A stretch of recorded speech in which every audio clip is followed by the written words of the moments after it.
What if your spiritual life isn't just some casual walk in the park, but more like a high stakes race? Well, a really powerful sermon breaks this idea down into two simple but honestly profound commands. You gotta flee from danger, and you gotta pursue a goal. So let's unpack what that really means. Okay, so right at the heart of this teaching is this direct command from the Apostle Paul to a young leader, Timothy. It's this powerful two-part instruction: flee these things and pursue. See, it's not just about, avoiding the bad stuff. It's about actively, passionately chasing after the good. So that really brings us to the big question, right? What exactly are we supposed to be running from? And what are we running to? Let's dive right into the specifics, and we'll start with the dangers we're told to flee. All right, so first up, what are these dangers we need to run from?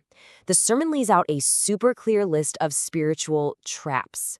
And listen, this isn't about just kind of sidestepping them or avoiding them politely. No, this is about actively running in the opposite direction, like your life depends on it.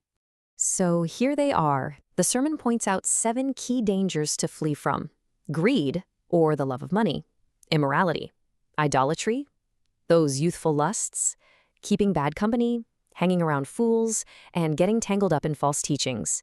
I mean, each one of these is presented as a serious trap, and the only truly wise response? Run. And the teaching really zooms in on greed specifically. It's called the root of all kinds of evil. Think about that. It's seen as this foundational danger, the one thing that can derail even the most committed person. That's exactly why Paul gives this specific warning to Timothy to flee from it. But hold on a second. Does fleeing mean you're weak? Absolutely not. In fact, the sermon points to some major biblical figures who did exactly that. You've got Moses, who fled from Pharaoh's wrath; Elijah, who ran from Queen Jezebel's death threat; even Jesus escaped an angry mob that wanted to kill him; Samuel took precautions to avoid King Saul. So in this context, fleeing isn't weakness. It's a strategic, wise move. And this proverb that's highlighted in the sermon just hits the nail on the head, doesn't it?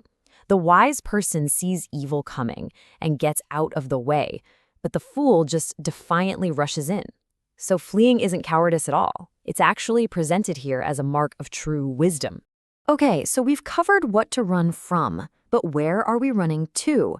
That's the second part of the command, and it's all about pursuit, actively chasing after a very specific set of virtues. This is the positive, the aspirational side of this spiritual race.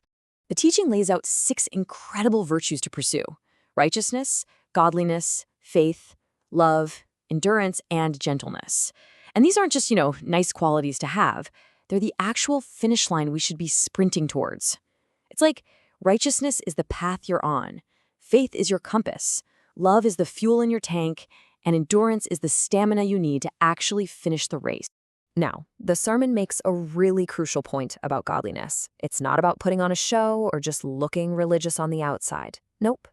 It's all about what's going on inside, having a sincere heart, a pure mind, and doing everything from the soul for God. So, it really boils down to this. We have a choice: flee or get caught, pursue or just ignore it. And why is this choice so incredibly important? Well, because the path you choose to run on has some profound and honestly predictable consequences. Let's take a look at what they are. This slide really lays it all out side by side. You've got 2 paths, 2 totally different outcomes.